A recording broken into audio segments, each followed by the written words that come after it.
لوی دا علم غرنا دریابنا دی زار حقانی شیخان زار حقانی شیخان دورہ تحقیق المسائل دلویو مفتی کرام السخات تاسو ته وړاندې کیږي. زار حقانی شیخان زار حقانی والحجاره دارنګ دویم چیلنج ورته ورکوم چې هغه کومه مسأله د فقه ده چې د هغې په خلاف تاسو د قرآن آیات پیش کړئ، د هغه کومه د فقه مسأله ده چې هغه په فقه کې لیکلی شوې ده او د هغې په خلاف تاسو غیر متعارض حدیث پیش کړئ. غیر متعارض حدیث ګوره یو مثال د امام ابو حنیفه رحمه الله په فقه باندې په سلونو کلونه تیر شو، په هندوستان باندې چې انګریزان راغله د دې تقریبا 135 کاله کېږي، د دې 135 کلونه مخکې یو مسلمان هم دا اعتراض نه دی کړی چې د فقه حنفي دا مسأله د فلان آیات نه خلافه ده یا د فقه حنفي دا مسأله د فلان غیر متعارض حدیث نه خلافه ده. کله چې هندوستان ته انګریزان راغله نو د انګریزانو په دوره کې یو شیعو سید حسین حامد کستوري هغه یو کتاب د فقه حنفي په خلاف ولیکلو استقصاء الافهام. بیا وروسته یو بل هندو هریچند ابن دیوانچند کتري هغه د فقه حنفي په خلاف کتاب ولیکلو، دغه کتاب نوم یو الظفر المبین او دغه هندو چې به وروسته نام نهاد مسلمان شو ځان ته د اسلام په زمانه کې نوم کې خود غلام محی الدین لاهوري کتب فروش، دا دوه کتابه دي، یو د شیعه دی او بل د هندو دی. دوی دا د فقه مسائل په خپل ځوان او په خپل ګمان باندې د قرآن او د سنت نه خلاف ثابتول شروع کړه، لیکن د دوی خو داسې زور نه و. په هغې زمانه کې د دوی کتابونو ته جواب شوی دی، د دې هندو کتاب ته جواب شوی دی فتح المبین، دارنګې نور جوابونه ورته شوي دي. یو کتاب د په خلاف لیکل شوی نصرة المجتهدین،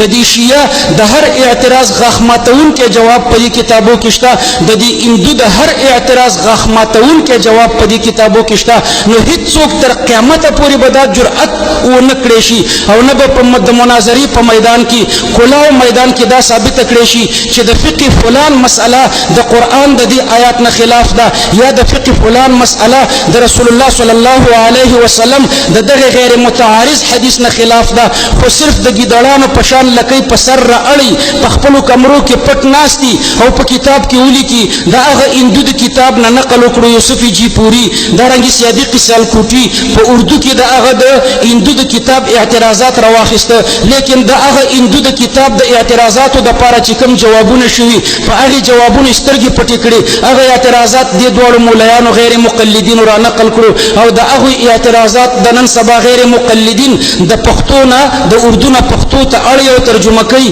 او بیا وایي چې د فقه دا مسأله د فلان آیات نه خلاف ده، د فقه دا مسأله د فلان حدیث غیر متعارض نه خلاف ده. موږ په چلنج سره لا مذهبیت ته وایو چې یو مسأله ولو که غیر مفتابه قولي فقه عبارت ده د مفتابه اقوالو نه، خو موږ لا مذهبیت ته چلنج ورکوو چې مفتابه نه یو غیر مفتابه مسأله به ستاسو پلارم تر قیامته پورې د قرآن او د حدیث نه خلاف ثابته نه کي. یو خو داسې اعتراضاتي چې اسې په خوله باندې چالاکي لکه د مداریانو په شان. زموږ په زمانه کې د لامذهبو یو شیخ الکل د امین الله پېښوري ورته وایي، هغه په فقه حنفي باندې اعتراضات کوي، یو کتاب یې لیکلی د تقلید حقیقت،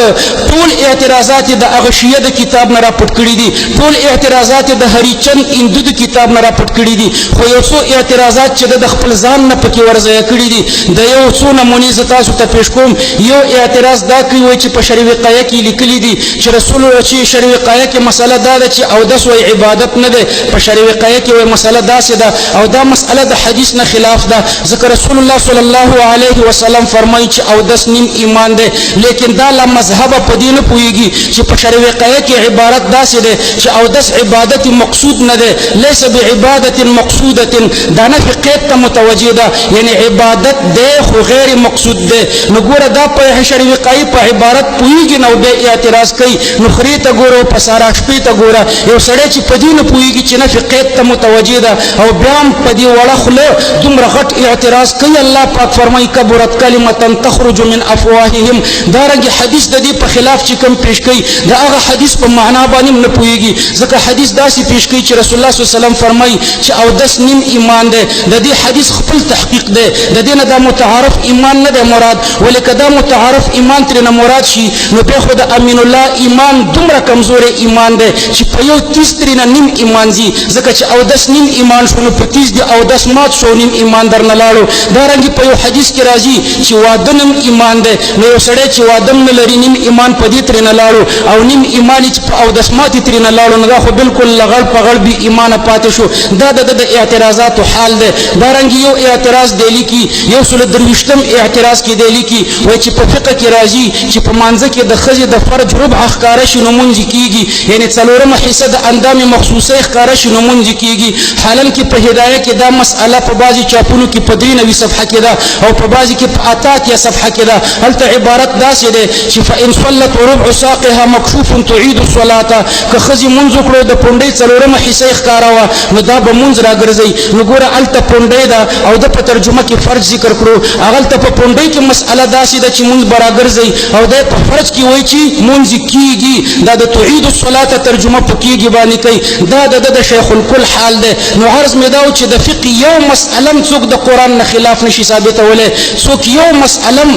د غیر متعارض حدیث نه خلاف نشي ثابتولی نو به هر تقدیر اصل خبرې ته راځم چې د قرآن نه ثابت شده مسلې د سنت نه ثابت شده مسلې د اجماع نه ثابت شده مسلې د قیاس نه ثابت شده مسلې یعنی د دې قرآني اصولو نه ثابت شده مسلې دا دین دی او د دغه نبوي اصولو نه ثابت شده مسلې دین دی او دا دین په فقه کې لیکل شوی دی نو دین عین په فقه کې دی موږ یهود او نصاراو ته جواب په فقه باندې ورکړو ګوره اعتراض سر ته درته راځم چې یهودو ته موږ وایو ستاسو تورات ناقص دی د انسان تمام مسایل نه په تورات صراحتا حل کیږي نه د تورات د اصول مطابق حل کیږي دارنګه انجیل ناقص دی د انسان ټول مسائل نه په انجیل حل کیږي او نه د انجیل د اصول مطابق حل کیږي او قرآن کامل او مکمل کتاب دی ځکه په قرآن کې که د انسان ټول مسائل صراحتا نه حل کیږي لیکن د قرآن د اصول مطابق حل کیږي د قرآن اصول دا څلور شو د رسول الله صلی الله علیه وسلم اصول دا څلور شو او د دې څلورو اصولونه ثابت شده مسلې دا دین دی او دا دین په فقه کې ولیکلی شو نو فقه عین الدین شو نو اوس د لا مذهبانو دا اعتراض چې هغوی وایي موږ په کتاب الله عمل کوو او موږ په سنت عمل کوو او تاسو په فقه عمل کوئ نو فقه خو د کتاب او د سنت په مقابله کې نه ده همغه د کتاب نه ثابت شده مسلې دي په فقه کې همغه د سنت نه ثابت شده مسلې دي په فقه کې همغه د قرآني اصولو نه ثابت شده مسلې دي په فقه کې همغه د سنت نه د ثابت شده مسلې دي په فقه کې نو فقه د قرآن او د سنت په مقابله کې نه ده بلکې دلته د قرآن نه ثابت شده مسلې پکې لیکل شوي یعنی دین پکې لیکل شوی دی نو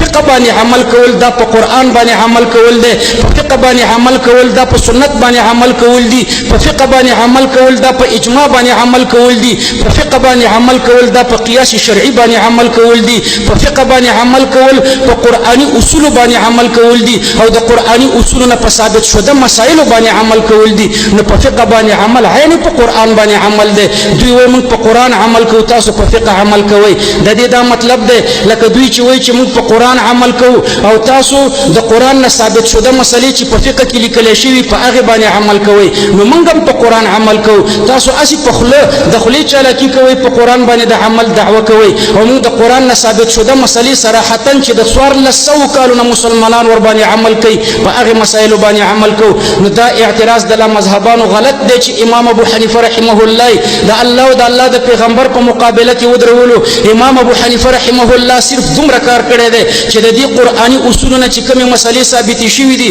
د هغې دپاره یو علمي مجلس مقرر کړی هغه ثابت شده مسلې ټولې ولیکلې او د هغې لیکلی شوي شي نوم فقه شوه دویم اعتراض د دوی دا و چې الله پاک فرمایي الیوم اکملت لکم دینکم ما نن تاسو ته ستاسو دین مکمل کړو نو چې دین مکمل دی نو فقه ته څه ضرورت دی نو د دې جواب مو شو هغه دا چې دین مکمل دی دا مکمل دین کوم ځای کې لیکلی شوی دی دین مکمل دی نو دین څه ته وایي په پښتو کې دین همدا د قرآن نه ثابت شده مسلو ته وایي دین د سنت نه ثابت شده مسلو ته وایي دین د اجماع نه ثابت شده مسلو ته وایي دین د قیاس نه ثابت شده مسلو ته وایي یعنی د دې قرآني اصولو نه ثابت شده مسلو ته دین وایي او دا دین په فقه کې لیکل شوی دی نو دین عین په فقه کې لیکل شوی چې دین مکمل شو نو فقه مکمله شوه دا قرآني اصول دی او د دوی نه ثابت شده مسلې دا دین دی او دا دین په فقه کې لیکل شوی دا د نبوي اصولونو ثابت شوه مسلې دین دی او دا دین په فقه کې لیکل شوی نو دین په فقه کې لیکل شوی چې دین مکمل شو نو دا تکمیل دا د فقه تکمیل دی نو یو سړی دا فقه د دین په مقابله کې نشي ګرځوي ځکه دین په دې فقه کې لیکل شوی یو سړی وایي زه دین منم او فقه نه منم د دې داسې مثال دی لکه یو سړی چې وایي په بل تعبیر چې زه دین منم او دین نه منم ځکه د فقه نه منل دا د دین نه منل دي دا بعینه د لا مذهب او د عادت داسې دی لکه د یهود او د نصاراو په شان یهودو به ویلي چې موږ تورات منو خو قرآن نه منو الله پاک ورته فرمایي چې ويکفرون بما وراءه دوی وایي چې موږ تورات منو خو قرآن نه منو نو د قرآن نه منل دا د تورات نه منل دي ځکه د قرآن ذکر په تورات کې راغلی دی دارنګې عیسویان وایي چې موږ انجیل منو خو قرآن نه منو نو الله پاک ورته فرمایي چې د قرآن نه منل دا د انجیل نه منل دي څوک چې قرآن مني هغه به تورات هم مني څوک چې تورات مني هغه به قرآن هم مني څوک چې قرآن مني هغه به انجیل هم مني څوک چې انجیل مني هغه به قرآن هم مني خو دوی دا وایي چې موږ تورات منو خو قرآن نه منو نو د قرآن نه منل د تورات نه منل دي د انجیل نه منل دا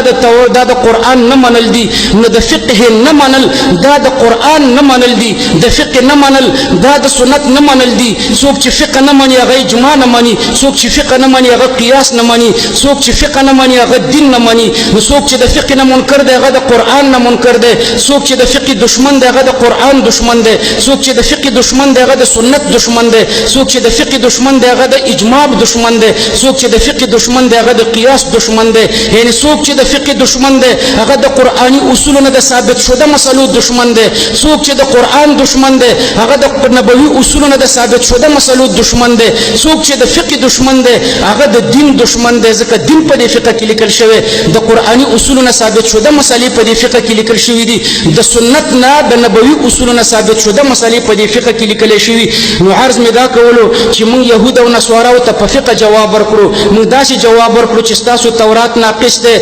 نه په تورات کې صراحتا د انسان ټول مسائل حل کیږي او نه په تورات کې داسې اصول شته چې دغه اصول مطابق د انسان ټول مسائل حل شي دارنګه انجیل ناقص دی په انجیل کې صراحتا هم د انسان ټول مسائل نه حل کیږي او نه د انجیل څخه داسې اصول شته چې دغه مطابق د انسان ټول مسائل حل شي او د انسان دا تمام مسائل په قرآن باندې حل کیږي ځکه قرآن کې دا څلور اصول ذکر شوي دي او د دې څلور اصولو مطابق د انسان هر مسأله حل کیږي او د دې څلورو اصولونو ثابت شوه مسلې فقه ده نو موږ يهود او نصاراو ته په فقه جواب ورکړو اوس که یو يهودي یا عیسوي مسلمانانو ته وایي چې تاسو خپل داسې یو کتاب ما ته راکئ چې په هغې کې ستاسو د ژوند ټولې مسلې د انسان ټول قانون د مانځه د روژې د اودس د زکات د حج د معاملاتو د عباداتو د اخلاقو د عقوباتو دا تمام مسائل پکې صراحتا لیکلی شوي نو هغه ته موږ قرآن نشو ورکولی ځکه قرآن کې دا ټول صراحتا نشته بلکې څه پکې صراحتا دي او څه پکې تعلیلا دي یعنی څه په قرآن کې صراحتا لیکلی شوي دي او څه د قرآني اصولو مطابق مجتهدینو استنباط او استخراج کړی دی دارنګې موږ هغه ته بخاري نشو ورکولی ځکه دا ټول مسایل صراحتا په بخاري کې نه دي لیکلی شوي بلکې په بخاري او په مسلم او په ترمذي یعنی په دې احادیثو کې څه مسایل صراحتا راغلي دي او د څه مسایلو دپاره اصول وضع شوي دا څلور اصول او د دې څلورو اصولو مطابق بیا د انسان مسایل حل کیږي او هغه حل شده مسایل په فقه کې لیکلی شوي نو که کافر موږ نه داسې کتاب وغواړي چې په هغې کې ټول مسایل صراحتا لیکلی شوي نو موږ قرآن نشو ورکولی ځکه کافر به بیا موږ ته دا وایي چې په دې کې خو دا د پیچکارۍ حکم نشته چې په دې روژه ماتیږي که نه ماتیږي په دې کې خو د پیوندکارۍ د اعضاو حکم نشته چې د انسان د اعضاو پیوندکاري یعنی د یو انسان عضو بل انسان ته لګول جایز دي که نه دي جایز دارنګې په دې کې خو دا حکم نشته چې په ټلیفون باندې نکاح تړلی کېږي که نه تړلی کېږي دارنګې په دې کې خو دا نشته چې یو انسان ته وینه ورکول جایز دي که ناجایز دي دارنګې په دې کې خو دا نشته چې د یو انسان د سر ویښته بل انسان ته لګول جایز دي که ناجایز دي دارنګې په دې کې خو دا نشته چې په ټیپ ریکارډ یا د ریډیو یا د ټلیفون نه چې سړی سجده د تلاوت واوري نو په ده باندې سجده د تلاوت واجبېږي که نه واجبېږي دا خو صراحتا په قرآن کې نه دي لیکلي له دې وجې نه موږ به هغه ته قرآن نه ورکوو ځکه قرآن کې ټول مسایل صراحتا نشته بلکې څه پکې صراحتا دي او څه مسایل د قرآني اصولو مطابق مجتهدینو حل کړي دي دارنګې بخاري به نه ورکوو ورکو، ترمذی بنه ورکو، ابو داود بنه ورکو، ځکه دا ټول مسائل صراحتاً په دوی کې نه دي لیکل شوي، بلکې څه پکې صراحتاً دي او څه د دې نبوي اصولو مطابق مجتهدینو استنباط او استخراج کړی دی او په فقه کې لیکلي، بلکې هغه ته به موږ د فقه یو کتاب ورکو، هغه به د فقه په کتاب کې د خپلې 24 زندګۍ ټول مسائل صراحتاً په سترګو باندې ګوري،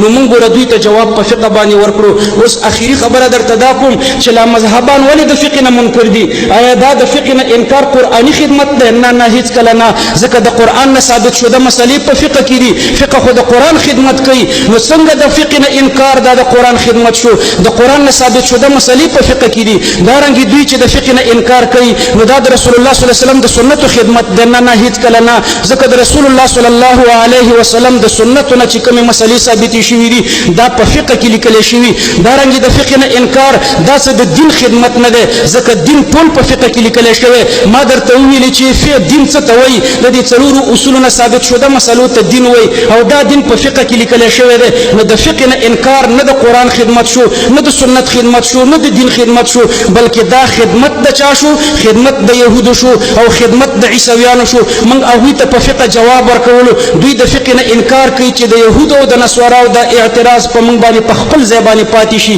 موږ هغوی ته وایو ستاسو تورات ناقص دی، هغه به موږ ته وایي چې ستاسو قرآن ناقص دی، هغوی ته موږ وایو چې ستاسو انجیل ناقص دی، هغوی به موږ ته وایي چې ستاسو قرآن ناقص دی. موږ د قرآن نه نقصان پدې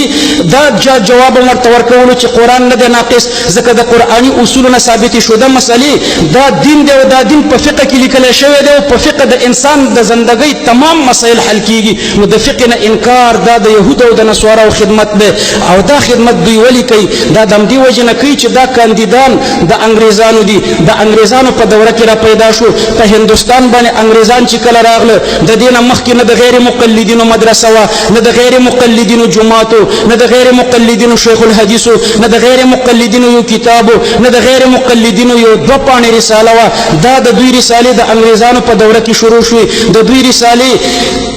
او کتابونه د انګریزانو په دوره کې شروع شو، د دوی د شیخ الحدیثانو تاریخ د انګریزانو د دورې نه شروع شو، د دوی د مساجدو تاریخ د انګریزانو د دورې نه شروع شو، د دوی د مدارسو تاریخ د انګریزانو د دورې نه شروع شو. ما یو غیر مقلد ته په چیلنج باندې ویلي چې زمون کتابونه په خیر القرون کې لیکل شوي دي. امام اعظم ابو حنیفه رحمه الله په 8مه هجری کې پیدا شوی دی او په 150مه هجری کې وفات شوی دی. په خیر القرون کې پیدا شو او په خیر القرون کې د فقه تدوین وکړو. امام محمد رحمه الله د امام ابو حنیفه رحمه الله د خلینا دا قرآنی اصولونه چې کومه مسلې دوی مستنبط کړي وي، د کتاب الله نه کومه مسلې راستلې وي، د سنت رسول الله نه کومه مسلې راستلې وي، د اجماع او د قیاس نه چې کومه مسلې راستلې وي، یعنی د دې قرآن اصولونه ثابت شوه مسلې چې امام صاحب او امام محمد دارنګي د دوی د مجلس علمی چې استخراج کړو دا امام محمد صاحب په خپل کتابو کې ولیکلي. دا کتابونو نمونه دي اوسم شته، جامع الصغیر، جامع الکبیر، سیر الصغیر، سیر الکبیر، مبسوط زیادات. دا چې ډایرکټ د امام اعظم ابو حنیفه رحمه الله د خلینا ولیکل، چې په واسطه د امام ابو یوسف رحمه الله د امام صاحب د خلینا ولیکل. نو دا زمون کتابونه په خیر القرون کې لیکل شوي دي. ما د غیر مقلد ته ویلي چې تاسو د انګریزانو د دورې پیداوار یې، کچرته ما نه ثبوت غواړي، ثبوتونه زما سره ډیر دي، خو زه یو عام الفهم چې عوام ور باندې پوه شي دلیل درته وایم چې زمون کتابونه په خیر القرون کې لیکل شوي. زمون د مشایخ تاریخ د خیر القرون نه را شروع دی، زمون د مدارس تاریخ د خیر القرون نه را شروع دی، زمون د علماو تاریخ او د مساجد تاریخ د خیر القرون نه را شروع دی. تاسو د انګریزانو په هندستان چې کله انګریزان راغله، یعنی نن می دا ورته ویلي چې د 1300 عیسوي کال یا په بل تعبیر د نن 115 کال مخکنه خپل یو کتاب وخایا، د نن 115 کال مخکنه خپل یو جماعت وخایا، د نن 115 کال مخکنه خپل یو مدرسه وخایا، د نن 115 کال مخکنه خپل یو کتاب، خپل یو 2 پاڼې رساله وخایا. دعوی بنه کوي چې اقراری غیر مقلد لیکلی، اقراری جعلی اهل حدیث لیکلی وي، یعنی اقراری لا مذهب لیکلی. دا یو کتاب ماته د انګریزانو د دورې نه مخکې وخایا. زه په یقین سره وایم چې د انګریزانو د دورې نه مخکې د دوی نه کتابونه، مدرسه وانه، شیخ الحدیث نه، مسجد نه، یو 2 پاڼې رساله وا. بیا د انګریزانو د دورې نه وروسته د دوی پریسونه او کتابخانې او مساجد دا شروع شو. نو دا د انګریزانو پیداوار دی. نو د انګریزانو د خوشالولو لپاره به دوی چې کم کارونه کوي ټول به د انګریزانو د خوشالولو لپاره کوي د انګریزانو د خوشالولو لپاره دوی دا فتوا ورکړه چې خنزیر پاک دی نزول الابرار من فقه النبي المختار دارنګ عرف الجادي او بدور الاهله په دې کې ولیکل چې خنزیر پاک دی ځکه په دوی په دې پوهېده چې يهود او نصارا یو خنزیر خور قوم دی نو د دې د پاکۍ فتوا ورکړه دارنګ د انګریزانو د سپي سره مینه وه نو غیر مقلدینو په نزول الابرار دارنګ نواب صدیق سنحان په عرف الجادي او بدور الاهله په دې کتابونو کې ولیکل چې سپی پاک دی د سپي غول پاک دی د سپي میتیازي پاکي دي د سپي وینه پاکه ده سپی مکمل پاک دی د دوی ټول مشن د انګریزانو د خوشالولو لپاره دی دارنګ انګریزان په یو لاس باندې ستړي مشي کوي د انګریزانو د دورې نه مخکې یو مسلمان هم څوک نشي ثابتولی چې په یو لاس ستړي مشي ته سنت ویلي نو انګریزانو مشن په یو لاس ستړي مشي دی د دې مشن د عام کولو لپاره دوی په یو لاس ستړي مشي ته سنت وایي حالانکه په بخاري کې باب دی باب المصافحه د هغې لاندې په دواړو لاسونو د ستړي مشي ذکر دی نو به هر تقدیر زما عرض دا چې د انګریزانو پیدا کړي نو خامخا به د انګریزانو د دې اعتراض د تقویت لپاره دوی د فقه نه انکار کوي نو د فقه نه انکار څه قرآني خدمت نه دی نبوي خدمت نه دی بلکې د فقه نه انکار د انګریزانو د دې اعتراض د تقویت لپاره دی موږ هغوی ته په فقه باندې جواب ورکوو یو لطیفه درته یو بله بیانوم هغه دا دی چې ګوره الله پاک د اول اصل په باره کې فرمایي اتبعوا ما انزل الیکم من ربکم د سبیل لفظ یې پکې نه دی ذکر کړی دویم اصل چې الله پاک بیاني سنت نو په هغې کې فرمایي قل ان كنتم تحبون الله فاتبعوا سبيل نوي التم د سبيل لفظ نه راوړي او د ورسته دواړو اصول کې د سبيل لفظ راوړي ومن يشاقق الرسول من بعد ما تبين له الهدى ويتبع غير سبيل المؤمنين دلته د سبيل لفظ راوړي نو په اجماع کې د سبيل لفظ راوړي دارنګه په قياس شرعي کې د سبيل لفظ راوړي واتبع سبيل من اناب نو په دې کې یو باریکي او نقطې ته اشاره ده هغه دا چې ګوره الله او د الله پیغمبر زموږ د لپاره دین او منزل دی او دا مجتهدین امامان چې کوم دي دا زموږ د لپاره مذهب دی نو یو مذهب شو بل منزل شو د لا مذهبونه منزل ورک دی لا مذهبان زموږ عوامو ته دا وایي یو سپینګیری عامي راګیر کی ورته وایي چې کاکا ته د محمد صلی الله علیه وسلم په مذهب او که د امام ابو حنیفه رحمه الله په مذهب یا یو طالب نوجوان راګیر کی ورته وایي ته د محمد صلی الله علیه وسلم په مذهب او که د امام ابو حنیفه رحمه الله په مذهب نو ګوره هغه د عشق محمدي په جذبه کې مجبور دی چې ورته وایي چې زه د محمد صلی الله علیه وسلم په مذهب لیکن هغه بیچاره ته دا مغالطه ورکوي مغالطه د روافضو ورته ورکوي دا د روافضو مغالطه ده روافضو په غلطه ذکر کوله چې اهل سنت والجماعت نه څوک تپوسو کې چې د چا په مذهب دوی ورته وایي چې زه د امام اعظم په مذهب یا د امام مالک په مذهب یا د امام شافعي په مذهب یا د امام احمد بن حنبل په مذهب روافض وایي چې موږ د امامانو په روافض وایي چې اهل سنت د امامانو په مذهب دي او موږ د محمد صلی الله علیه وسلم په مذهب یو نو روافض دا خبره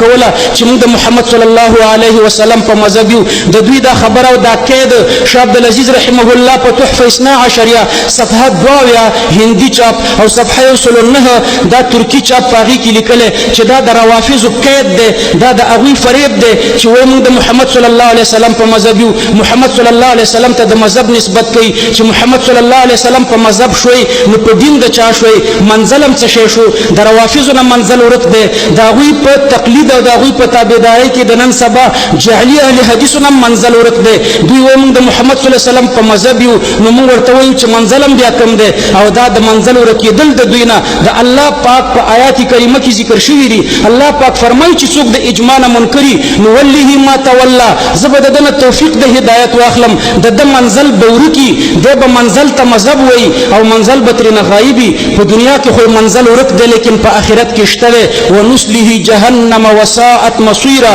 نو عرض می داو چې ګوره دا غیر مقلدین زمون عوام او یا کمزورو طالبانو ته وای چې تاسو د محمد صلی الله علیه وسلم په مذهب او که د امام سے په مذهب هغه د عشق محمدي په جذبه کې مجبور دی چې دا جواب ورکړي چې زه د محمد صلی الله علیه وسلم په مذهب لیکن ګوره واوري چې د مذهب او د دین په منځ کې فرق دی جواب بداسي ورته ورکوي چې زه د امام سے په مذهب او د محمد صلی الله علیه وسلم په دین زه د امام سے په مذهب او محمد صلی الله علیه وسلم منزل دی مذهب نه دی د دین او د مذهب په منځ کې شاه عبدالعزیز صاحب دوه فرق ذکر کړي یو فرق پکې دا ذکر کړي چې دین یو دی او مذهبونه ډیر دي د مسلم شریف مقدمه چې راوړوي یو صحابي ته د یو مذهب نسبت کوي بل صحابي ته د بل مذهب نسبت کوي محدثینو ته د مذهب نسبت کوي فقهاو ته د مذهب نسبت کوي فرمایي دا مذهب د معاذ ابن جبل دے دا مذهب د فلان صحابي دے دا مذهب د فلان صحابي دے دا مذهب د محدثینو دے دلته د مذهب په ځای د دین لفظ څوک نشي استعمالولی چې دا د فلان صحابي دین دی یعنی د نورو نه دی ځکه د ټولو صحابه یو دینو نو معلومیږي دا چې مذهبونه ډیر دي خو دین ډیر نه دی دین یو دی لکه یو مسجد چې وي او څلور لارې ورته وي نو لارې ډیرې دي لیکن منزل او مقصد یو دی دارنګې دا څلور مذهب دي او د دوی څلور واړو دین یو دی د دې څلور واړو منزل او مقصد یو دی نو موږ د محمد صلی الله علیه وسلم په دین یو محمد صلی الله علیه وسلم زمون منزل دی او امام اعظم ابو حنیفه رحمه الله دا زمون د پاره مذهب یعنی اجتهادي مسائل د مونږ ته بیان کړي مذهب دغه اجتهادي لارې ته وایي د اجتهادي مسائل مونږ ته بیان کړي دي امام صاحب داسې چل کړی دی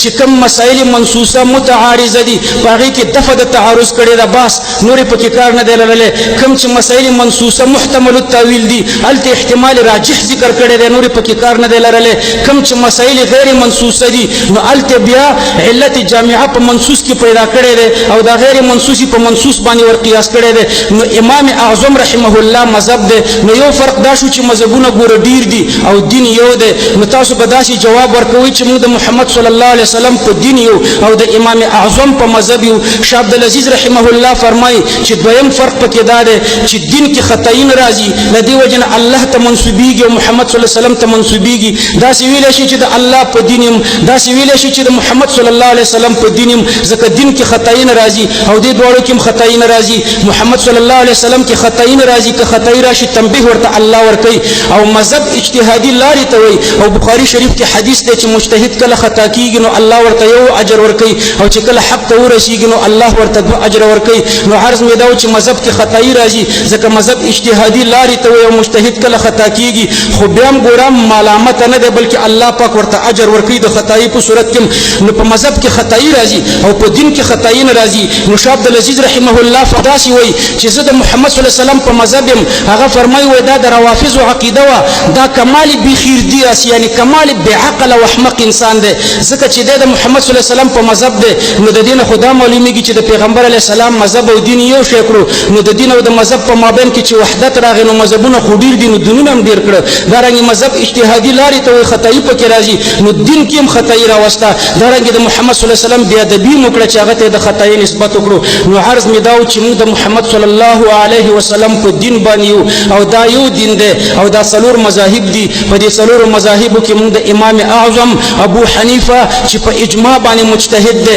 د ده په مذهب باندې یو غیر مقلدینو ته زه یو لنډ جواب بل هم ورکوم غیر مقلدین زموږ عوام او طالبانو ته دا وایي چې موږ الله او د الله پیغمبر منو او تاسو خپل امام منئ یا موږ کتاب او سنت منو او تاسو فقه منئ موږ ورته لنډ جواب داسې ورکوو په لنډو الفاظو کې چې دا سوال ستاسو غلط دی اصل سوال داسې پکار دی چې الله او د الله د پیغمبر د خبرې منل آیا د امام صاحب په رهنمایي کې ښه ده او که نه د دې 14مې صدۍ د یو پېښوري او باجوړي ملا چې په $2 خرڅېږي د ده په رهنمایي کې ښه دی په کتاب او په سنت باندې عمل کول د امام اعظم په رهنمایي کې بهتر دی او که نه په کتاب او په سنت باندې عمل کول د دې 14مې صدۍ د انګریزانو د دورې د پیداوار چې په $2 خرڅېږي د ده په رهنمایي کې پکار دی آیا د امام صاحب په رهنمایي کې په دین باندې عمل پکار دی او که د دې 14مې صدۍ د یو ملا په رهنمایي کې په دین باندې عمل پکار دی مونږ وایو د امام صاحب په رهنمایي کې په دین باندې عمل کول بهتر دي ځکه امام صاحب په اجماع د ټولې دنیا مجتهد دی د تمام محدثینو سندونه چې دي دا د امام اعظم په شاګردانو باندې تیریږي امام بخاري د امام صاحب د شاګرد دی په بخاري کې ثلاثیات دي دا ثلاثیات زیات د مکی ابن ابراهیم نه روایت کړي دي او دا د امام اعظم فدایي شاګرد دی تمام محدثین د امام صاحب شاګردان دي تمام فقها د امام صاحب شاګردان دي او په اجماع مجتهد دی نو د داسې مجتهد پر رهنمایي کې په دین عمل پکار دی او کنه د دې زمانې په گنج کې د یو اوسېدلي مولا چې د فرج او د پونډۍ په منځ کې فرق نشي کولی د پیغمبر طرف ته نسبت د زنا کوي د داسې مولا پر رهنمایي کې په دین باندې عمل پکار دی نو الله پاک دې موږ ته د عمل کولو توفیق راکړي او الله پاک دې د شیطان د جال او د دسیسونه من او زمون دا ټول متعلقین ساتي دا یو نشست ان شاء الله تعالی په بل نشست کې به موږ دا بیان کو چې غیر مقلدین ځان ته محمدیان وای دا د محمدیانو ډلې څو وي نو ان شاء الله تعالی